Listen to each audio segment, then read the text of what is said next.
पाकिस्तान के अंदर तो इस वक्त एक भूचाल आया। इसमें जनूबी पंजाब के सियासी खानदान अहम किरदार भी अदा करेंगे। पीटीआई से जो नाराज लीडर हैं उनकी एक बड़ी फहरिस्त है जो पिछले साल से किसी प्लेटफॉर्म का कह लें कि इंतजार कर रहे थे, मुंतजिर थे। अब दूसरी बैठ के इमरान खान, उनको भी जनाब बड़ी एम्बेरसमेंट और शर्मिंदगी का सामना करना पड़ा। उनके दिमाग में उनका एक अपना सुप्रीम कोर्ट चल रहा है। इमरान खान साहब का नाम जो है वो ईसीएल के ऊपर डाल दिया गया है। बुशरा बीबी का नाम भी जो है वो ईसीएल पे डालने के लिए सजेस्ट कर दिया गया है। एक और जो वीडियो तो पाकिस्तान तहरीक इंसाफ को डिसमेंटल किया जा रहा है। पाकिस्तान तहरीक इंसाफ का शिराजा मुंतशिर किया जा रहा है, बिखेरा जा रहा है। लेकिन साबिर शाकिर साहब, ये आमिर मीर साहब जो निगरान वजीर इत्तलात पंजाब हैं वो कह रहे हैं कि टोटल जो खवातीन 32 हैं वो गिरफ्तार हुई थी, 21 उसमें से रिहा हो चुकी हैं और 11 जो हैं वो इस वक्त जुडिशल रिमांड के ऊपर हैं। सर मुझे बताइए कि राना सनाउल्लाह साहब ने एक बड़ी साजिश का आपके ख्याल में पर्दाफाश, खौफ फैलाना था कि शायद लोग और डर जाएं, आगे बाहर ना निकलें, खास तौर पर खवातीन, क्योंकि ये खबरें भी आई कि ये टास्क दिया गया था कि खास तौर पर खवातीन को टारगेट करना है आपने, ताकि ये काम ना हो कि ये खवातीन क्यों बाहर लगी, इनको बिल्कुल पोलिटिकल प्रोसेस से आपने माइनस कर देना है। कोई दोबारा जुर्रत ना कर सके कि बाहर कहीं आपको सड़क पर कोई खड़ा हुआ नजर भी आए। तो मुझे तो ये लग रहा है, इसके अलावा मुझे समझ नहीं आती कि अगर ऐसा कुछ था तो वो ऑडियो कहाँ है, उसके बाद क्या वाकया कहाँ है, कुछ ऐसा है? क्योंकि देखिए ज्यादातर बात ये हुई है कि जब उन्होंने इतना रूम दे दिया स्पेकुलेशन के लिए, तस्मीना आपने जिस तरह बात भी की थी और बहुत ज्यादा वो शेयर हुई कि खौफ आता है घरों में बैठे भी जी। इतना वो खौफजदा हो गए हैं लोग कि पता नहीं क्या होगा कि पुलिस के हत्थे एक दफा चढ़ गए तो फिर यहाँ तो वो सुलूक होगा जो शायद जंगल में जानवरों के साथ या दरिंदों के साथ भी नहीं होता, वो यहाँ पर आपकी माओ बहनों के साथ खुदा न खास्ता हो सकता है। ये खौफ फैल गया। इसमें जनूबी पंजाब के सियासी खानदान अहम किरदार भी अदा करेंगे। पीटीआई से जो नाराज लीडर हैं उनकी एक बड़ी फहरिस्त है जो पिछले साल से किसी प्लेटफॉर्म का कह लें कि इंतजार कर रहे थे, मुंतजिर थे।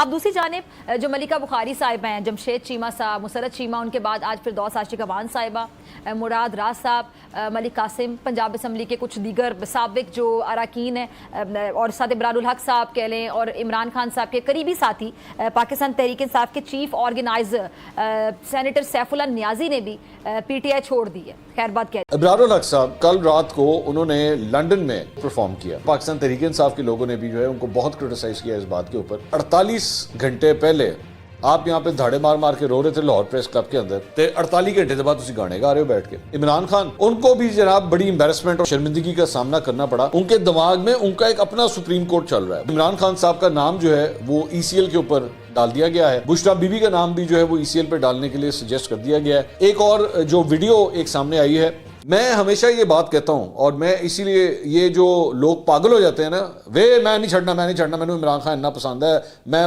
मार दूंगा अपने आप को। जो सब वो आपको याद है ना, अली जैदी साहब ने कहा था यहाँ पे गोली मारे, मैं तरीके से आप छोड़ू, मैं नहीं छोड़ूंगा, ये बेशक यहाँ पे गोली मार। ये सारे बड़बोले किस्म की बातें होती हैं, ये सारी डींगे होती हैं, ठीक है। और मैं इसीलिए बार बार तमाम सियासी जमातों के कारकुनों को कहता हूं कि अन्य पागल मत हो जाया करो, इन्हें पीछे किसी के भी पीछे।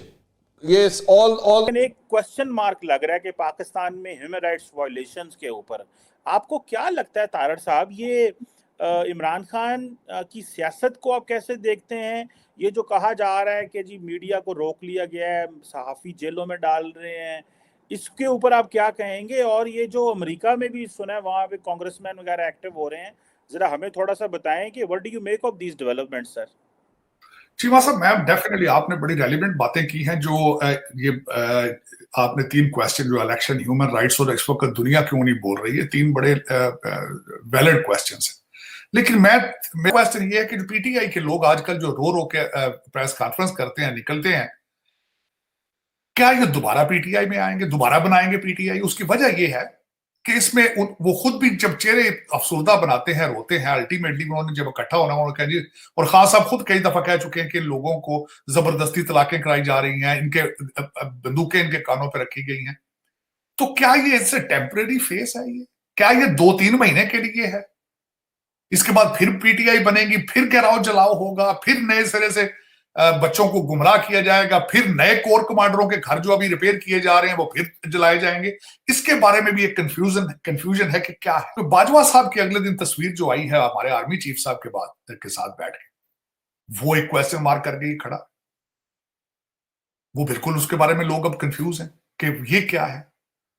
इसके बारे में मैं 1-2 दफा मैंने कहा था आपको कि आर्मी के अंदर ये देखा गया है कि आर्मी अपने चीफ को नहीं छोड़ती कभी भी। मोदी साहब ने क्वेश्चन एक अपनी राय का इजहार किया था जब वो गए जापान के दौरे पे गए थे। उन्होंने कहा था I want to have a relationship with Pakistan. उसका पाकिस्तान ने कोई जवाब नहीं दिया उसका।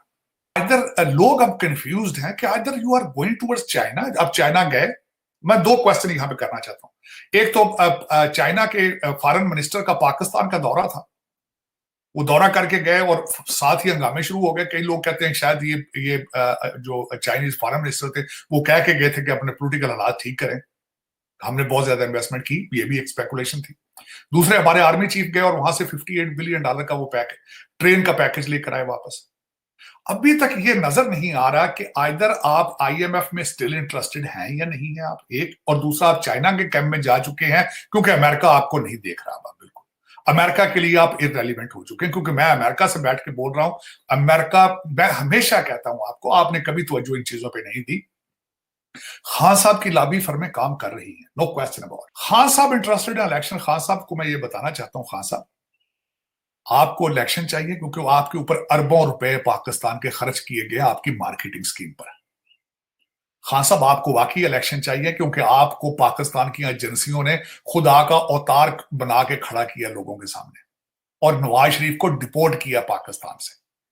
आपके लिए उन्होंने एक विन विन सिचुएशन बनाई थी।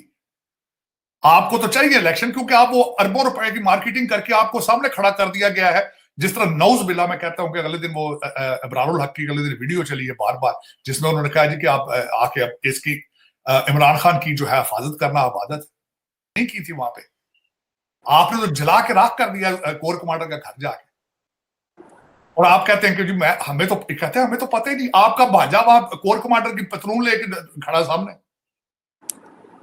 आपकी बहनें बाहर खड़ी हैं कोर कमांडर की सारी फैमिली। अब कैसी बात में देखें, और आपकी उनके पास प्रूफ मौजूद हैं और वो फेयर ट्रायल चाहते हैं। वो टीवी चलाएंगे अदालतों के अंदर कि ये आप देख लें, ये खड़े हैं आप। You can not deny them. लेकिन एक बात ये जरूर है कि इस दफा ये आखिरी है आपका, ये जो कुछ चल रही है, इसके बाद गुंजाइश कोई नहीं आपके पास। कॉपी की थी लेटर लहराने वाली, लेकिन खान साहब आप भुट्टो नहीं बन सकते। और दूसरा बेनजीर भुट्टो जिस तरह सखर जेल में थी, आप 1 घंटा नहीं निकाल सकते, बड़ी गर्मी थी वहां पे। लेकिन इंसानों पे उस तरह पैसा नहीं लग रहा जिस तरह पे लगना चाहिए, और ये ऊपर में आपस में लड़ रहे। तार साहब इस हवाले से कोई पैगाम दें। चीमा साहब, इसकी सबसे बड़ी वजह यह है कि आपकी इस वक्त जो रूलिंग एलीट है उनके बच्चे तो पाकिस्तान पढ़ते ही नहीं है, तो उनको पाकिस्तान के बारे में पाकिस्तानी बच्चों को पढ़ाने की क्या जरूरत है? कोई जरूरत नहीं। मैं कल परसों एक टीवी चैनल पे मुझसे उन्होंने पूछा कि ओवरसीज पाकिस्तानीज के जो ओवरसीज पाकिस्तानी जबानें हैं, टर्किश जबान है, आप उज़्बेक यहाँ पे आके बाबर और ये आपको पुलाव खा रहे हैं, बिरयानियां खा रहे हैं, आज कबाब खा रहे हैं, सारी उनकी डिशें हैं। हम लोगों ने मजहब तब्दील कर लिया, कल्चर तब्दील कर लिया इन्वेडर्स के साथ।